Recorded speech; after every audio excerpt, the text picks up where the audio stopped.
My name is Leigh Munsil. I'm the editor-in-chief of the San Antonio Report. We have a very packed stage and a very packed program this morning, so we're going to get right to it. Thank you all again for being here. And let's have a round of applause for our 7 university presidents.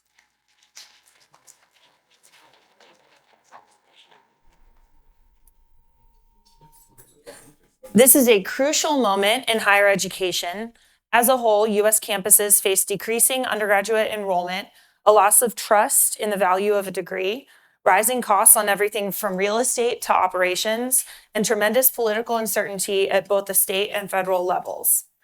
The disruptive power of AI has revolutionized the way we learn and teach already, and in Bexar County, our community's goals for growth are impossible without an educated and equipped workforce, which means that the 7 people on this stage are some of the biggest local players in the effort to close the gaps between where we are and where we want to be as a community in terms of lowering our outsized poverty rate, attracting growth, and equipping San Antonians for the jobs of the future.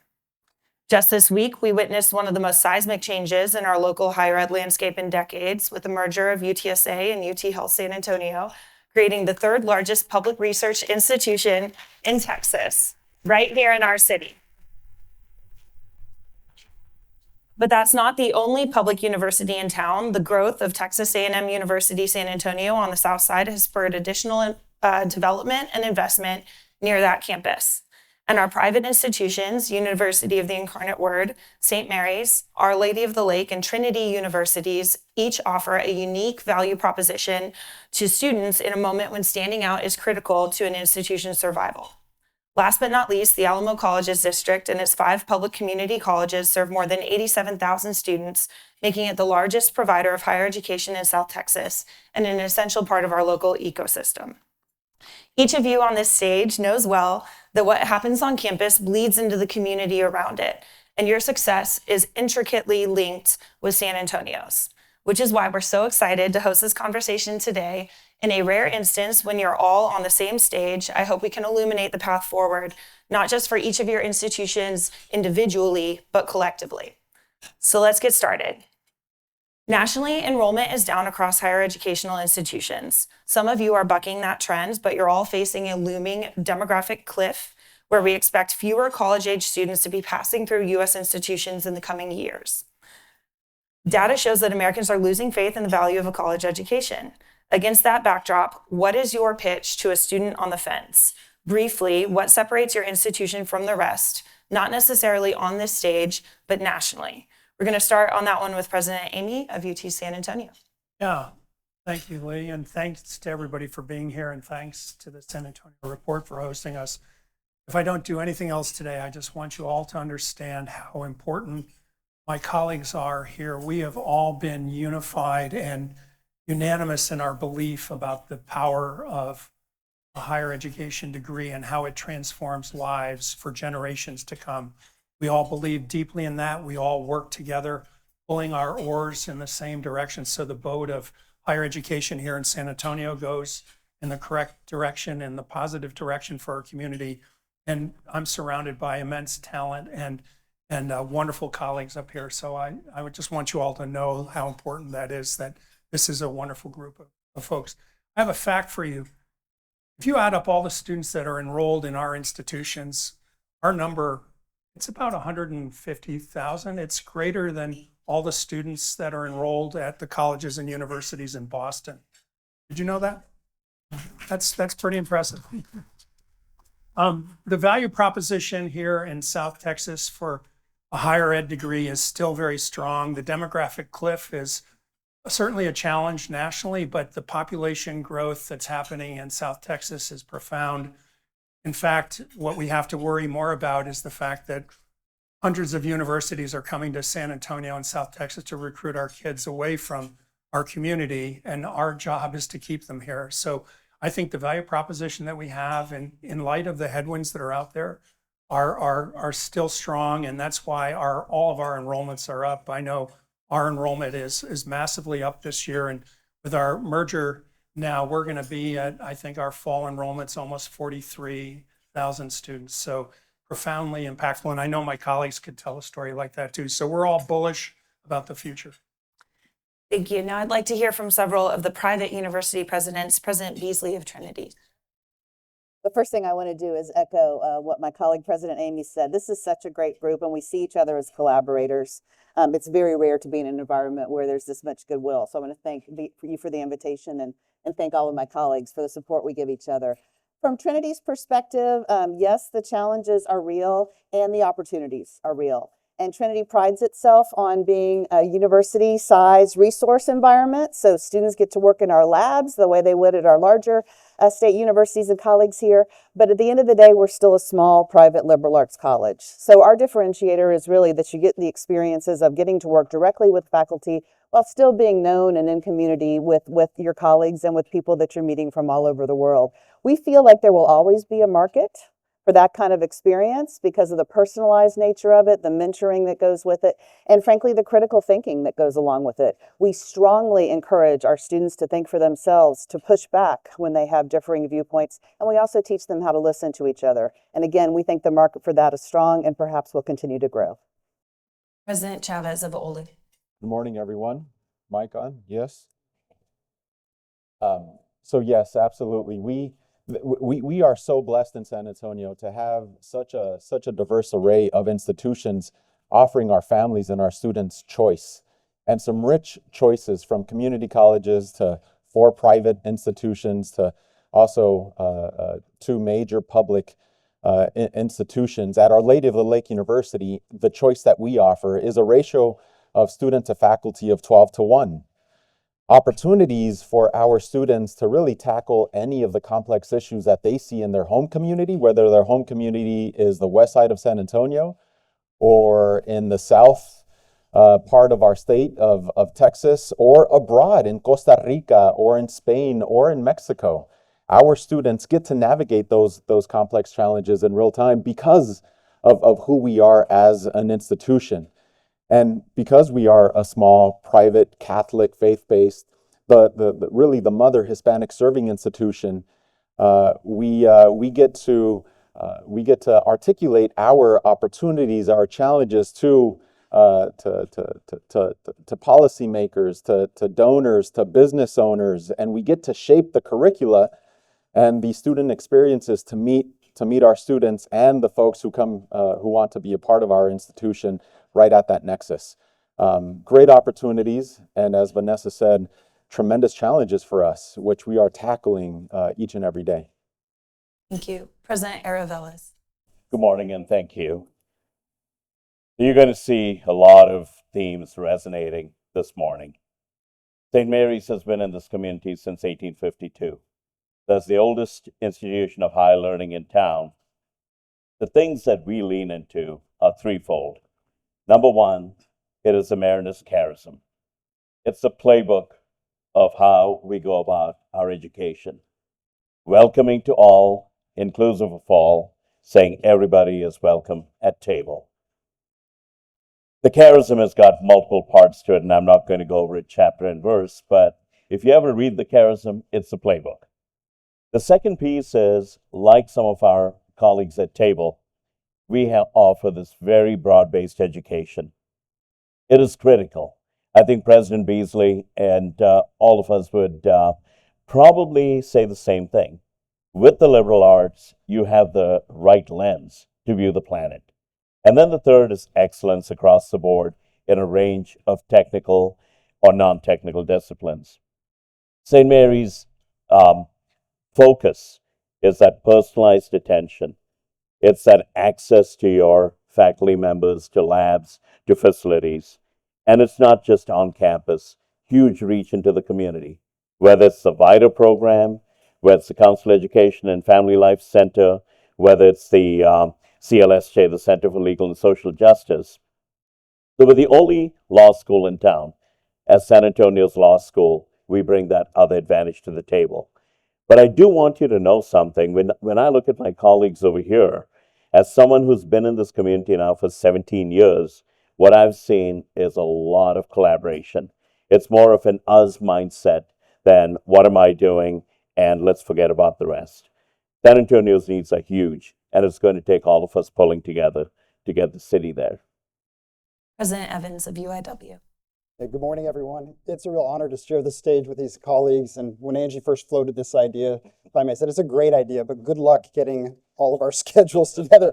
So congratulations, Angie, on getting us together. It's really terrific and fun to be with colleagues and with all of you. So the distinguishing characteristics for the University of the Incarnate Word, much like St. Mary's, are rooted in our charism that comes from the Sisters of Charity of the Incarnate Word, who came to San Antonio during the time of cholera and yellow fever to care for the sick and dying.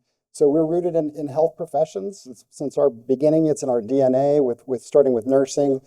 Now we have 6 doctoral programs in the health professions, and that's a lot for any institution, public or private. And to now have 2 institutions in town that are full universities that have that many programs in the health professions is really remarkable. On top of that, our sisters have been international. They came from France, Ireland, then Mexico, have crossed borders. So many don't know that the University of Incarnate Word actually has 2 campuses in Mexico that are thriving, one in Mexico City, one in Bajío, in Irapuato, and we're expanding that also to Central Fox now, which is a very exciting time for us. So we have a lot of opportunities for cross-border interaction, many bilingual opportunities, and I think it's a real distinguishing characteristics when employers oftentimes tell me what they need are individuals that are not only competent and have all the characteristics that you want from a graduate, but that they're bilingual. And so when you couple that with the health professions, we require that for many of our health professions, such as pharmacy, to be fluent in pharmaceutical Spanish. There are quite a lot of unique characteristics and propositions that come from the University of Incarnate Word through our charism. Thank you. President Ochoa, tell us what's unique about TAMUSA. Well, as St. Mary's was saying, they're the oldest, we're the youngest. We're starting our 17th year. And, running an institution that's young is very difficult, but provides very many unique opportunities. With our history, our university was created because Senator Modla fought and championed to have a university. People in the South could not travel to North. I hear every day that people thought when the university opened that they had a university they could.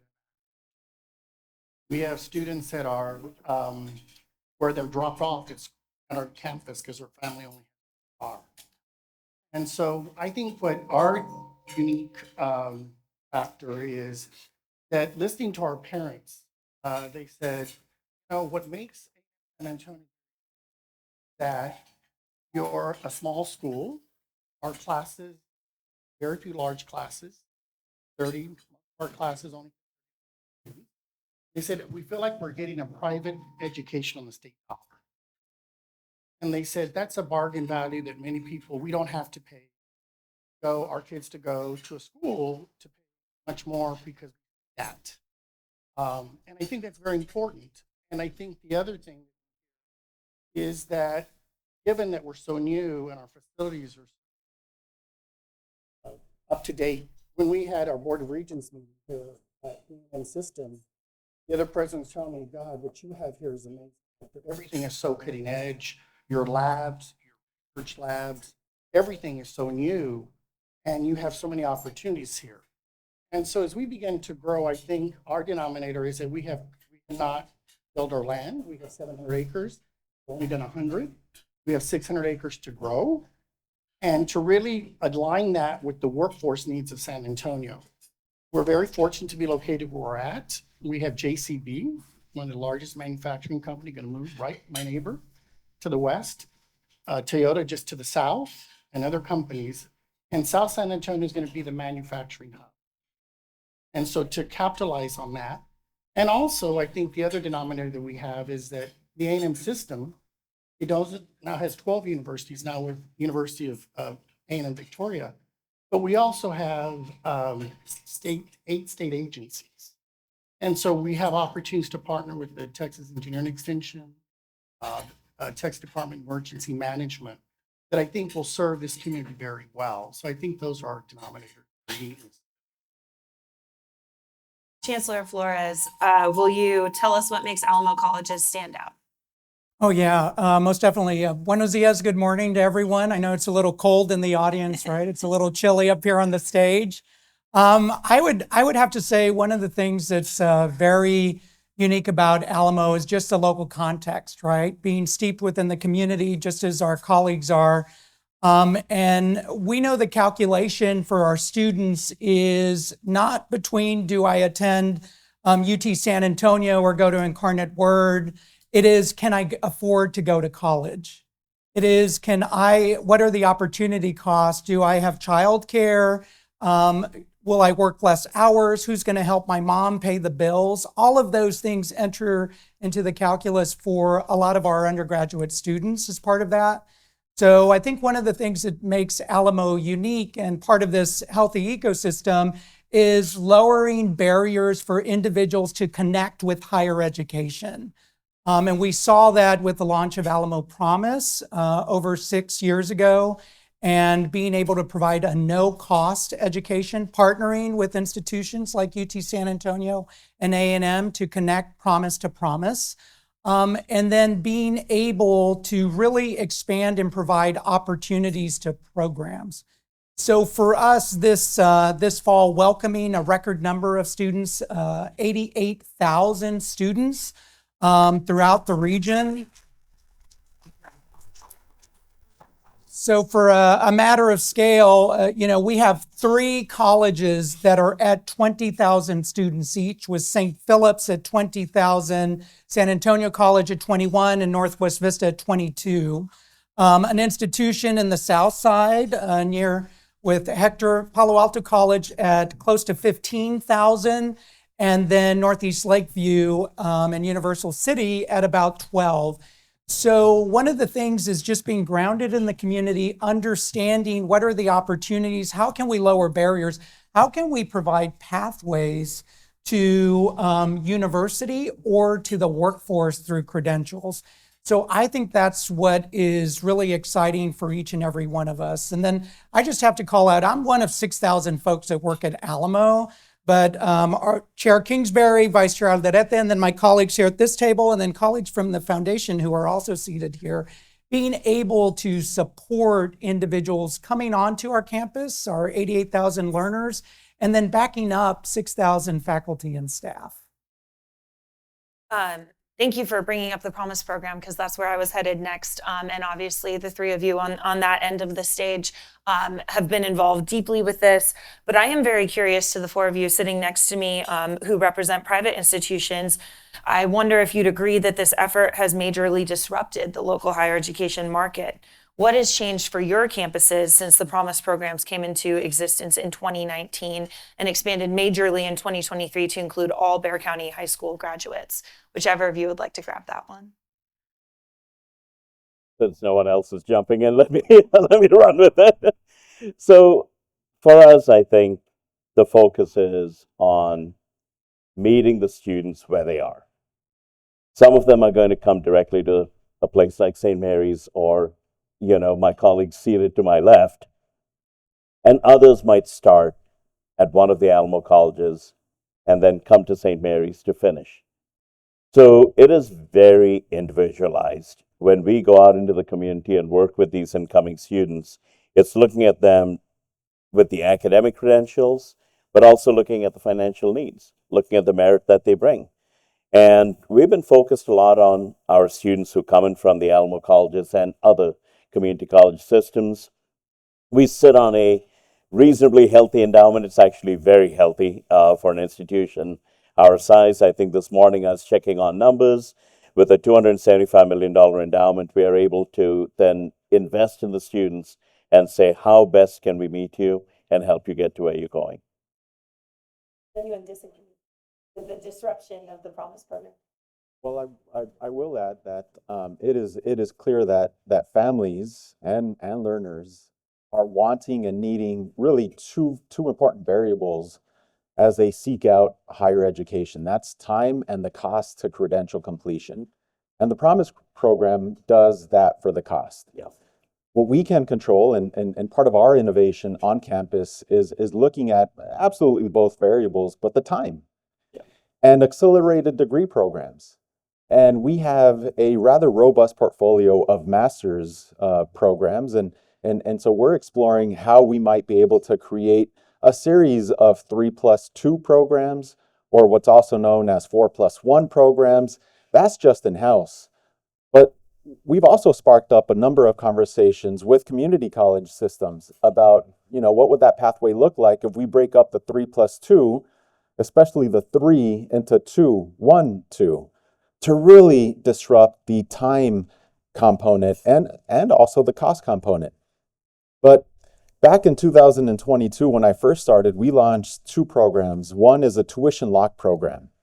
And certainly now we're much more in an inflationary environment than we were back then. And so that's our way of promising to our families and our students that they could have one assurance in terms of their costs, and that assurance is the tuition. And so that is really forcing us to control costs internally and really ensure that our students complete in 4 years. And so removing any barriers that we have erected in-house to achieve that for our students. The other program that we've launched is the Futuro Leaders Scholars Program. And that's our way of contributing to 60 by 30 techs, which is the state master plan for higher education.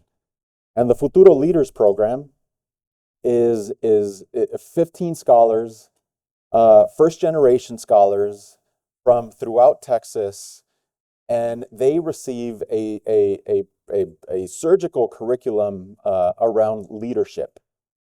And so over the course of 4 years, the Futuro leaders wrestle with what it means to be leaders on campus, back home. And I only have 2 asks for each of the Futuro leaders. One is that they complete in 4 years, and 2 is that they tackle a hard challenge back in their home community, regardless of where home community is, and they address that issue that they see is needing some leadership. That's how we're doing it out at Our Lady of the Lake.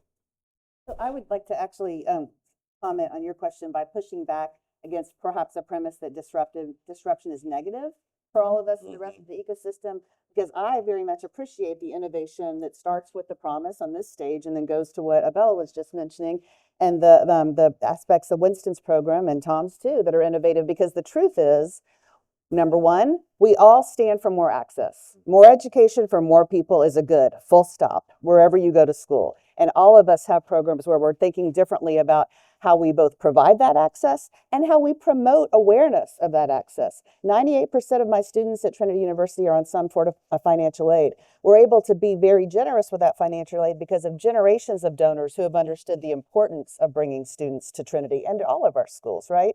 The second thing about the innovation is, we were mentioning at the beginning, a little bit of a buzzkill, I'll say all the challenges against higher ed. But the truth is, in this moment, we all have to innovate. There is no higher ed leader in the country right now who's saying, I'll just do it the way I did it last year, right? And so when you combine the common emphasis on access and the idea that Abel was just mentioning so eloquently, we really have to think about our core mission, how we're sticking with our values, and perhaps how we're delivering and connecting with students in a different way so that they all know that there's a place for them somewhere, especially in San Antonio. Leigh, it's important to frame this from a national historical perspective and to realize how special we have it here. And if you look at Gallup polls over the last 10, 15 years, it's driven in part by your political affiliation, but the belief in higher education as an institution has been suffering in terms of how it's measured in the polls. And a lot of the criticism that has come forward has included the time to graduate and the cost of attendance and debt that's accrued.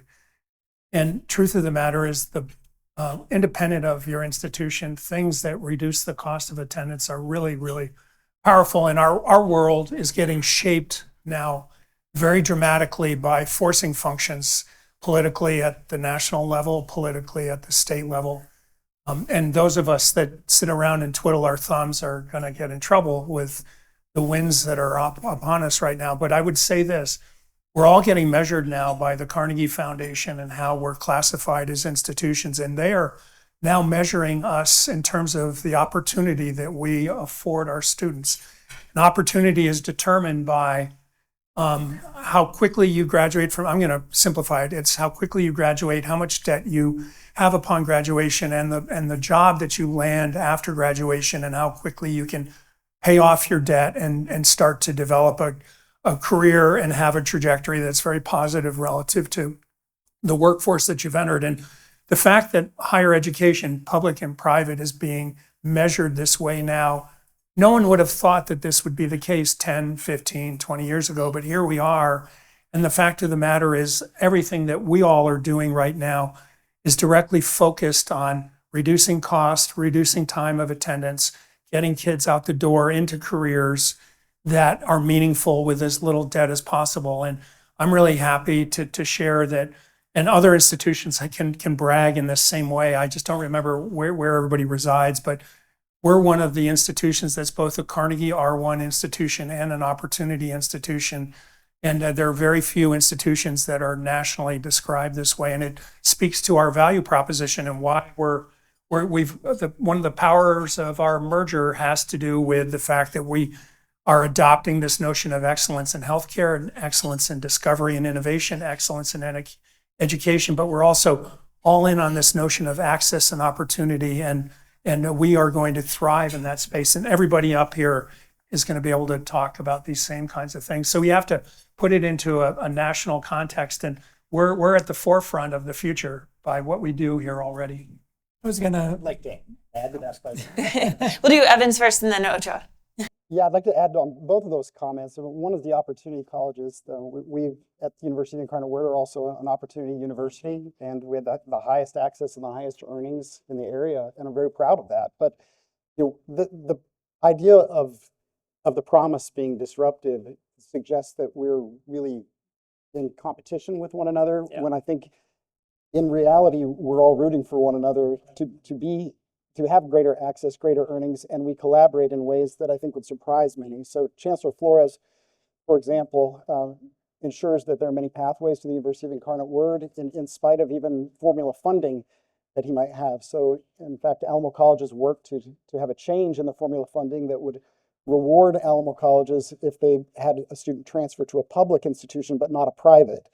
And went to all the presidents and the advisors and said, you need to make sure that you have the right fit for each student and not make this about the formula. And so our new and transfer undergraduate numbers at the University of Incarnate Word would not suggest that it's been disruptive. And I credit a lot of that to our colleagues making sure that students are finding the right pathways for the degrees that they want, particularly I think in our case for the health professions, but it's due to our collaboration and even Alamo colleges really fighting with or suggesting to the state politely that maybe they would want to change this formula to include the privates, and it was successful, and we're very grateful for that. Go ahead, President Ochoa. Well, I think I would agree with that. I think it's really important that San Antonio is the only city that has both an A&M. We have a very robust community college and a great private school. And I think what's really important for me is that, yes, I'd like for people to come, but it's more important that they go to college. You know, I always say that I worry about those students who never got to us. And we need to realize that picking a college sometimes is about what's the best fit for your students. I have two different kids and they're very different. And I think, you know, I've seen the real benefit of students starting at Alamo colleges where they feel it's best for them, and then having seamless transfer to us. So I think what's really important is we have to look at the individual student to create a culture that college will transform your life. And I think all of us here on this stage and in the audience, we need to build a community of common purpose. That when each of us succeeds in our own way, we uplift San Antonio. So I don't see us as competitors. I take joy when I see the success because I know the efforts that it takes to create an initiative and to bring it to fruition. So I think, you know, we're very fortunate that we have in San Antonio such an opportunity that no other city has in Texas. And I think that's something that if we can work collectively, then we're doing right by our citizens of this community. Chancellor Flores, I'm going to ask you this question this way. Educational attainment in the San Antonio, New Braunfels metropolitan area has risen to 42% over the past 5 years, growing at the second fastest rate among similar metros, but that still lags behind the national average by several percentage points. You've already done so much to try to move the needle. What is left to do to get any closer to that national number?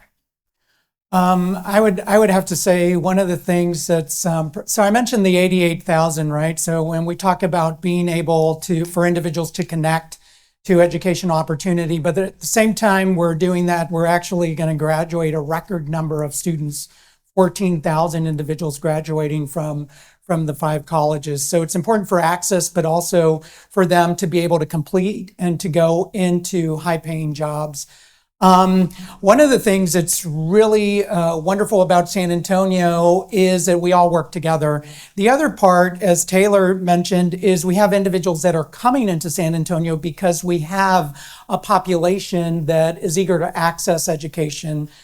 For us, I would say it's being able to connect with those individuals who have some college and no credential. San Antonio has one of the highest percentages nationally of individuals who have not earned their credential. So what are the ways that we can provide seamless on-ramps to doing that? So, Ready to Work is an attempt from the city of San Antonio to be able to do that, to upskill and provide individuals with opportunity. I think it's a continuation of that. What we're seeking to do with the start of what's called Workforce Pell, starts next September, and that's one of the positive benefits from recent federal legislation, being able to provide opportunity for primarily working adults to upskill and connect to certifications within an on-ramp to a degree or a credential.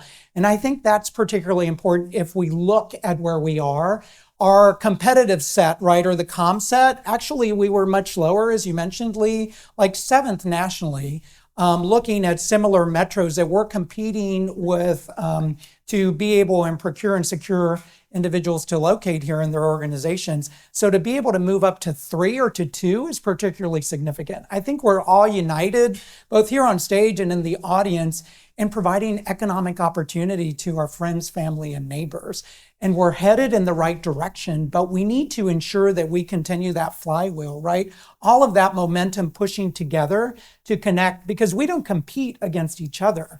We partner with each other to provide opportunity to individuals. And I think I'm an eternal optimist, but I think it's blue skies, well, largely blue skies ahead, blue skies ahead, and being able to negotiate successfully through some of those barriers and challenges, but being able to reach out to others to connect folks to opportunity. Truth is, the last time all of us were together was maybe about a year ago with Jenna Cicero Herrera and her team sitting down for an afternoon to coordinate how we help Greater SATX change that educational attainment number as fast as possible.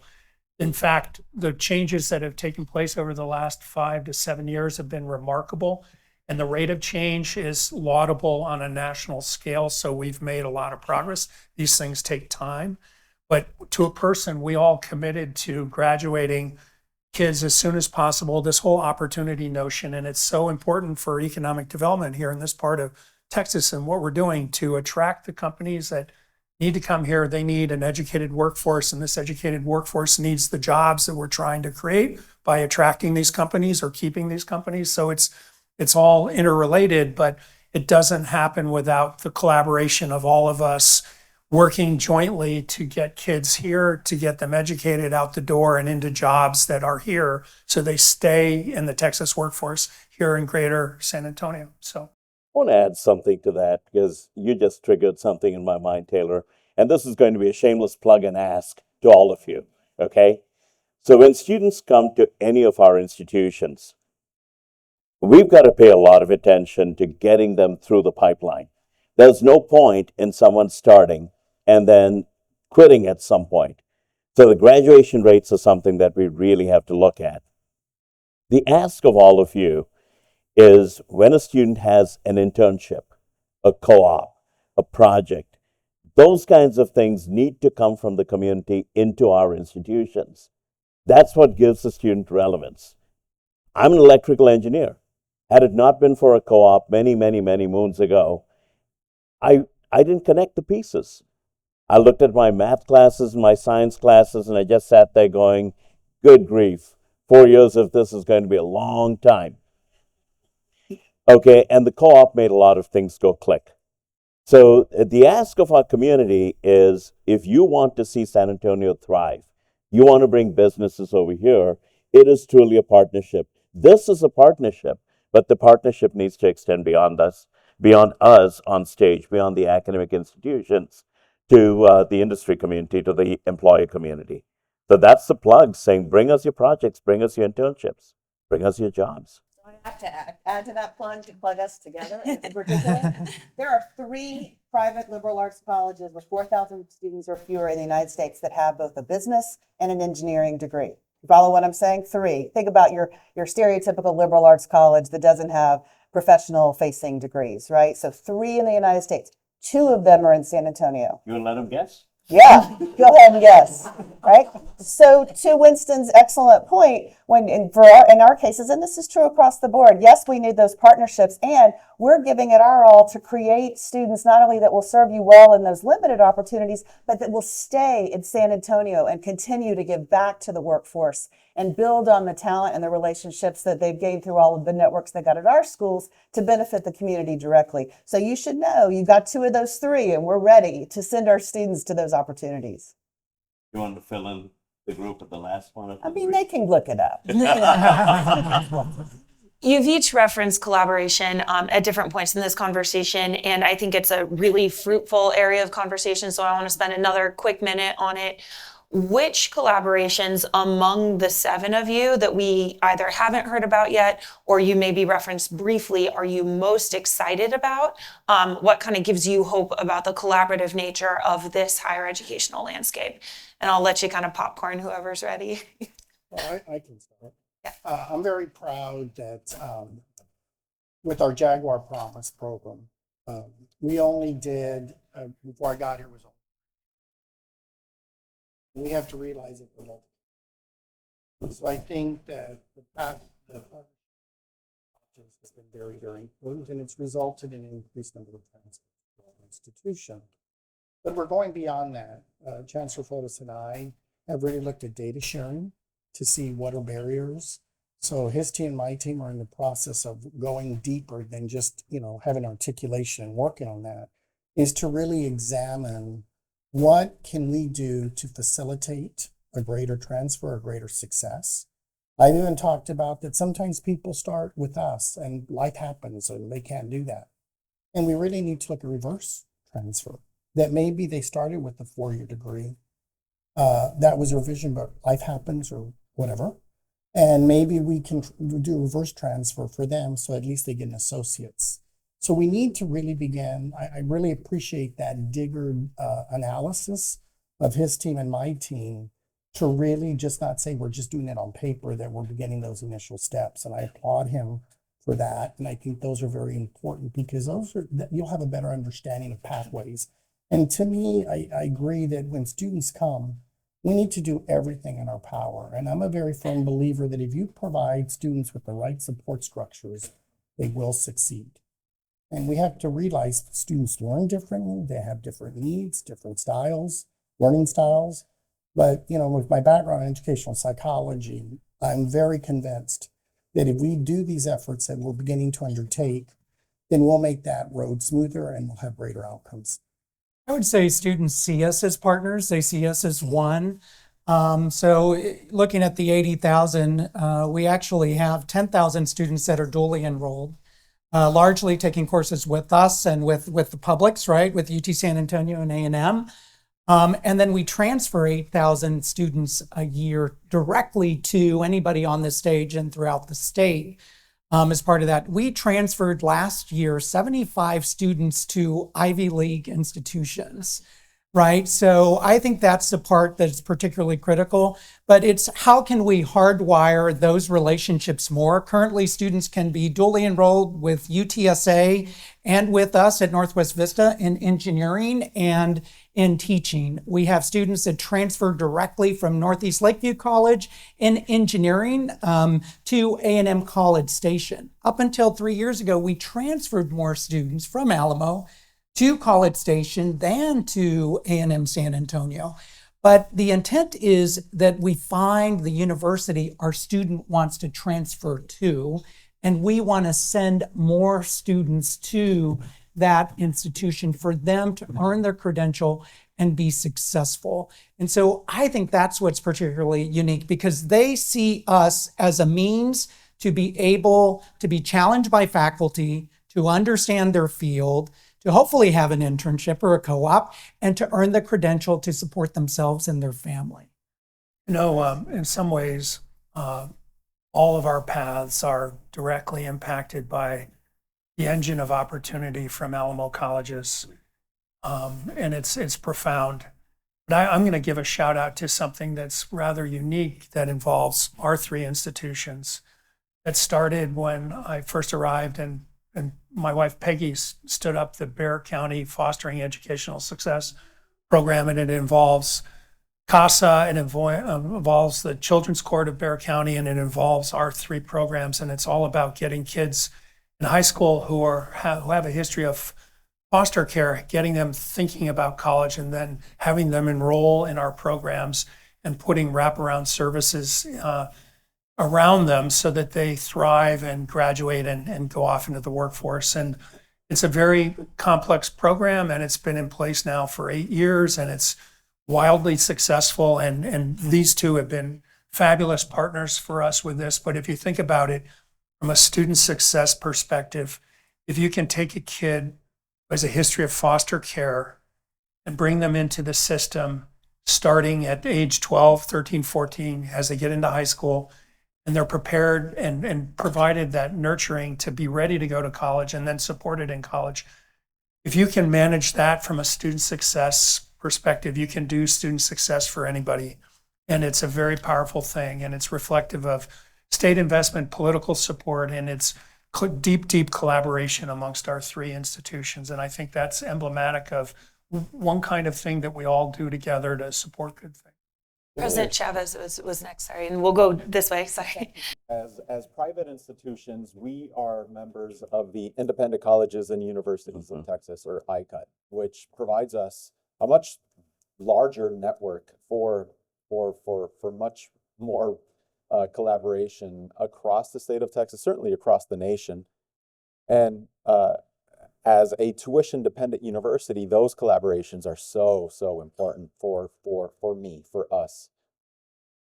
Here on the local level, my colleagues across the stage, certainly I'm going to give a shout out to Vanessa, because she is so magnanimous, and she has been, that oftentimes whenever I need, or whenever I have a puzzle that I need to solve at my university, oftentimes I put one of my cabinet members in contact with one of her cabinet members, and they're able to collaborate, because we do not see ourselves as competition, rather collaborators. The solutions that come back to my university because of her generosity are just make our service to our students and to our community that much richer. So Vanessa, thank you for that. Sure, you're so kind. Thank you for those kind words. I wanted to mention a smaller collaboration perhaps, but I think it has tremendous impact. And again, Taylor may want to speak to this. There are several colleges and universities in San Antonio who participate in that program that's also sponsored in part by Rotary, which is called Proimila, and it's in Northern Ireland, and it's a center for peace and reconciliation, and really speaking to people across difference that's been very much informed by the Troubles and the history of the Troubles in Northern Ireland. So just this summer, we were discussing, Trinity sent 2 students and a faculty member, different groups of us have sent different students. And the cool thing about it is it's a skill-based workshop that they go to. So these students come back with tools and they stay together as a cohort. So members of our different colleges and universities come back and say, what did we learn there that we can bring back not only to our campuses, but also to the region, and also, let's be honest, to a future where there's a polarized community that they're going to work and live in. So we're really proud of those efforts, and that's a smaller thing. But again, I think that also gets to how we're teaching our students to be in community, in service with generosity and goodwill towards each other. I'm really proud of that. I think 4 institutions participated this year, and I think everybody's planning to go back again next year. So it's very powerful. It's great to have this opportunity to share with you all the collaborations that we have that may actually surprise you. It's good for our students. It's good for us, even economically. So UIW and Trinity have an arrangement where we allow our students to take courses at each other's campuses for classes that we may not offer. So the student from UIW may take a course in a language that we don't offer at Trinity. We have a lot of anatomy and physiology students coming over from Trinity. There's also a Catholic institution consortium that does the same purpose for each of our campuses, where students can take classes on each other's campuses. With Our Lady of the Lake, we have a program with a direct admit for students into professional programs that we don't offer on each other's campuses. But since you asked about the collaboration that I'm most excited about, it's got to be the pep rally coming up with UTSA. We'll have a joint pep rally, the Battle of the Birds, go Cardinals.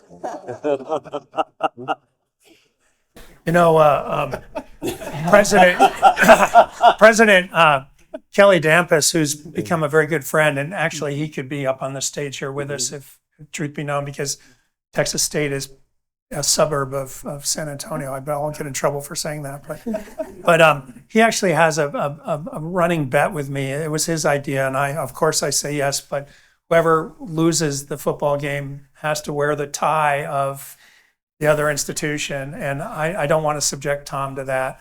But I do want you to know that he and I are going to be very vocal in our support of our 2 communities coming together for our game next Saturday. I'll wear orange. Maybe an orange tie. Let me bring this back. Round us out, President Erevelles. I'm not sure I can volunteer to wear red, but I'm there with you in spirit. So. Go ahead. Oh, goodness. So this is the good-natured conversations that happen. But once a month, you'll find some or all of us on a Zoom call. A couple of weeks ago, I needed a little help, and I texted Tom and said, I need, what are you looking for in this particular skill set? About 15 minutes later, I get an email back from one of his colleagues with a lot of information. This kind of exchange happens frequently. This is also old. Okay, this is not a new thing. This is not in response to the current environment. If you look at some of our class schedules, you'll see some really strange times, not necessarily on the hour. And some of it goes back to the days when students would go from campus to campus to take classes at each other's campus and best benefit. We're connected to the University of Texas San Antonio, have been for a long time, and to UIW with students from biology. We've been a pre-health professions engine for a long time.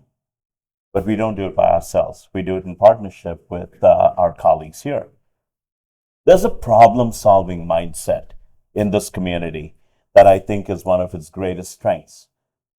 So if you ask me what I'm proudest of, Leigh, it's a recent collaboration with Mike's shop, and I don't know if Eighmy Beasley is here from Northwest Vista.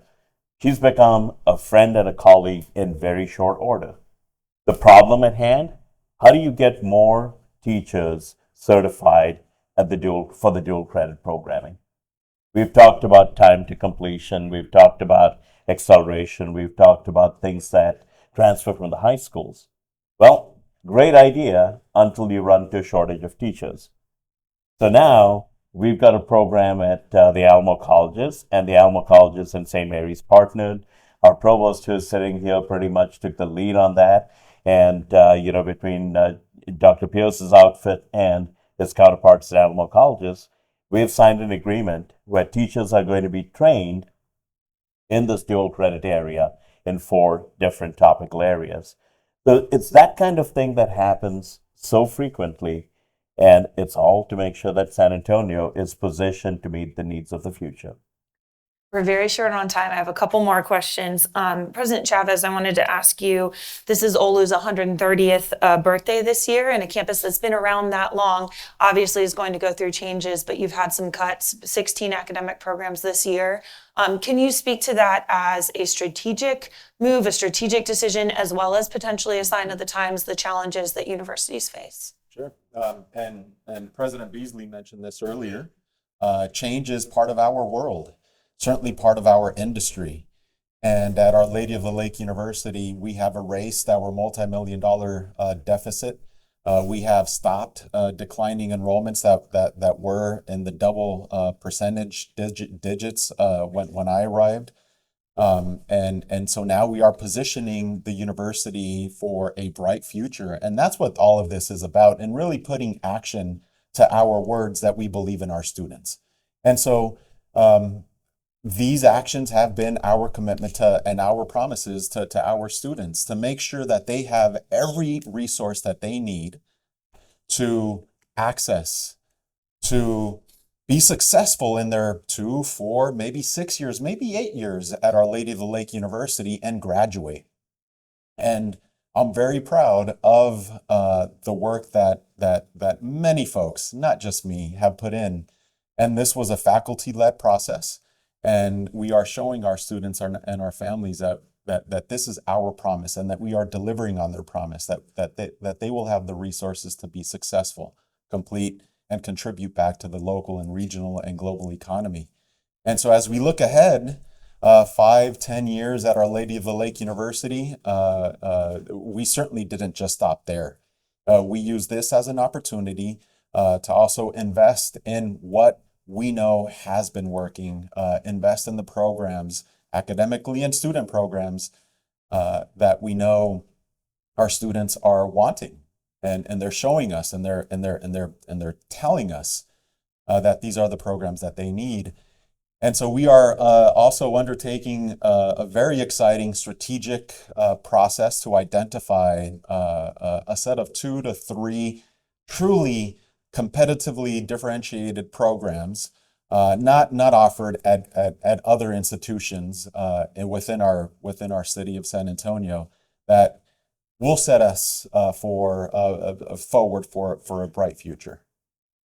President Eighmy, I wanted to ask you about this major example of a merger that we've seen. Could you speak to the conditions that require such a landscape-changing move? Absolutely. And my question would be, if you aren't immune to the need to change, is anyone? I am glad you asked that question. I am the luckiest guy in the world, and I have the best job in the world. And I just want to give a shout out. A bunch of my colleagues are at the table in front of me, and would you all raise your hand, because I am surrounded by excellence, and they are the absolute best. And, look, we can be cloistered here in San Antonio or here in Texas. There are a lot of advantages for being in higher education in Texas, but what we've elected to do around bringing our 2 very awesome and vibrant, steeply positive trajectory institutions together is we're using this time of merger and integration to build the foundation for a brand new university that's vested in managing and navigating these complex headwinds that are coming our way. It's true that things are complicated in Washington, D.C. right now, but if I had to pick a state to navigate from, it would be Texas. If I had to pick a community to navigate from, it would be San Antonio. If I had to pick 2 institutions, I love my colleagues here, but if I had to pick 2 institutions to do this with, it would be bringing together our 2 institutions to build this brand new university. And we've adopted this mantra of, it's not anything but 1 + 1 = 10. We are using this as a growth opportunity to build a world-class university for our community, and it will be founded on 2 sort of really essential principles: excellence, but also opportunity. And that we are going to define ourselves not by who we exclude from being admitted into our institution, but who we admit into our institution. We are here for the community. But the future is so special for us as we think about growing our clinical practice. We think about the impact of making lives better. If we think about the impact of our innovation and discovery and bringing drugs to market and medical technologies to the bedside. If we think about how we educate, how we connect to our community, we have so much agency to work with. And I'm going to be very excited to work with all of my colleagues here as we go forward because we're all in this together. But a shout out to my colleagues because we get to work on this hugely complex but interesting and exciting thing of building a brand new university that will be world class. And we're already figuring out how we're going to do this, and we're hard at work, and I'm just excited. So thank you, colleagues. Well, I'm so glad we got you all in a room. I wish we had another hour to dig into all of these questions, but let's end with this one, which is cast a vision for us. Help us see in 5 years where your institution will be and therefore where our community of San Antonio will be. We'll start this way and go down the line. So very quickly, looking ahead over the next 5 years, we are working through our strategic plan. St. Mary's is going to continue to adapt and change, part of the charism. Looking at San Antonio, looking at the key industry sectors that support and hold up our economy. And so St. Mary's is going to continue through the 4 academic colleges, look for opportunities to bring exceptional talent to the table. So to do that, we're going to be spending a lot of time looking at our programs, looking at our people, looking at the general campus infrastructure that we have and will need to continue to have, and the connections to the community. So our focus 5 years out is going to be that continuous process of refining the operations and the offerings to strengthen the university, but to also keep St. Mary's continuously relevant. Thank you. In 5 years, we'll be celebrating our sesquicentennial. So we're also launching our strategic plan around what we will look like at 150 years. And we have really 3 pillars. One is to be ever more radically student-centered. Secondly, to be more mission-focused in the research that we do and interdisciplinary, especially among health professions and the liberal arts. And then lastly, that we really fully activate our system. So how we interact more with the campuses in Mexico, with our study center in Strasbourg, France, and the ways that we can become ever more multimodal, ever more multilingual, and crossing borders in lots of different directions. So we're very excited about that. President Beasley. 3 things. Number one, Trinity University will continue our current trajectory to be known as one of the nation's top liberal arts university. Number 2, that designation will help us continue to bring the nation's top talent to San Antonio to benefit from the education that we offer. Number 3, after they get that education, that talent, that Trinity educated talent, stays in San Antonio, stays in the region, and are known far and wide, and is already the case, but will increase as leaders in business, as leaders in government, as leaders in the community. So we're going to continue on the trajectory we're on and just make sure that imprint, that footprint, and that impact is even greater than it is now. President Chávez.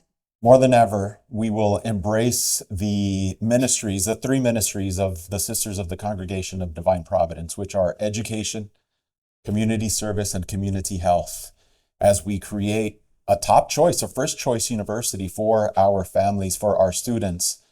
And they're going to be rooted in building financial strength, achieving operational excellence, and really elevating our university brand. I would have to say in 5 years, continue to serve as a first-rate institution, recognized as both locally, but most importantly, nationally, serving over 100,000 learners and being able to connect them all the way from a high school diploma to a bachelor's degree. Go Mike. Go Mike. Our pep rallies tomorrow. My wonderful colleague, Dr. Francisco Figueroa, said this at our Board of Regents meeting a couple weeks ago where we were talking about the status of merger. And he said to everybody, remember, he used to be the president at UT Health San Antonio and the chancellor of UT System. So he has a certain agency that he can make good use of. And he told the board that they needed to think about our new university as being the second flagship within the University of Texas system, and how disruptive is that thought? It's pretty disruptive, but in a good way. So rather than focus specifically on our institution, I think it's important to put out a mark for all of us to think about 10 years from now and what our collective role will be. Obviously, we each will contribute in our own important ways, and we all have agency, but collectively, imagine this. Imagine that Boston is saying, oh no, San Antonio's become like Boston. Imagine that for provision of healthcare, people come to San Antonio rather than going to Houston or Dallas or Boston or San Francisco. Imagine young people clamoring to stay here and work here in San Antonio because it's the largest village in the world and it's a great place to raise a family, and they all want to contribute to the workforce of South Texas. Imagine that the excellence that we have here is so great that we attract talent from all around the world to come and work at our institutions. Imagine this notion that excellence begets excellence, that excellence provides solutions to the world's problems. In some ways, San Antonio is the city of the future. And if we can solve diabetes, obesity, brain health issues, if we can be at the forefront of that with innovation and clinical trials and translating lab science into benefit for patients, imagine the value that we bring to our world by making lives better, and that we are the nexus for this in the country. Imagine a place where philanthropic donors want to come here and give money to all of us because of our being a place of excellence and opportunity and driving that. So I think we all have to collectively think about where we want to take the community and how much agency we have in working with greater SATX and the chambers and the city and the county and the state to drive the San Antonio story about where we're going and who we're going to be. Project Marvel is an important aspect of this. Growth in downtown is an important aspect of this. Our community and helping all of our community members be elevated because of the opportunity we all provide is one of the fastest ways for our community to thrive. So we all have to continue to do what we're doing, but we have to dream big and go big on this. And we're going to have a role in this at UT San Antonio, and my colleagues are going to help with this, and we're ready to go. President Ochoa. I think that the two words that come to mind are massive expansion and growth. Last year, and I mean that in every sense of the word, last year we had 2 construction projects that we finished. We have 4 currently underway. We have another one that starts next year. And that level of acceleration of growth is not seen anywhere else at any other institution. So I think that as we prepare for that growth, I see expansion in academic offerings. To have an institution that's 16 years old, to have 62 academic offerings, and now the year after next with SAC's approval to start a first doctoral program is quite significant. And really aligning those academic offerings with the workforce needs of San Antonio. And that all parts of San Antonio are uplifted, because the South Side and the West are probably the most underserved. And so I see the expansion of our research enterprise. I see us becoming a destination campus. 75% of our students now, within the first 16 years, are from Bexar County. 98% are from Texas. Very few institutions have, in our history, have 27 states, Puerto Rico, and 32 countries in such a short time. I think we have to capitalize on our surroundings with VITA. We will have, in about 7 years, 11,000 people living right in front of us within a mile. We have the University Hospital and the clinic right there, and partnerships there. I see greater partnerships and the opportunities to flourish for that. I see that we're going to be an institution that will really live where we can have a student that starts at our campus with their EduCare Center, that's open to the public, that's open from morning to the evenings, where they're involved with our teacher preparation program, collaborating with Southwest ISD. They're building a K school across us, early college access. I envision the day where we're going to have students who, from birth to when they come to college, have been associated with A&M San Antonio. And I think that's a wonderful opportunity. And we need to capitalize on the expansion of the manufacturing hub and leverage those and leverage the strength of the A&M system and our state agencies. I feel very privileged, and I can't do it alone. We have a wonderful team that's sitting to my left, and it's a collective effort. But I'm truly appreciative of so many people in the community who've said, you know, the return on the investment A&M San Antonio will leave great returns. And I think we have to deliver on that promise. So that's what I see in the next 5 years.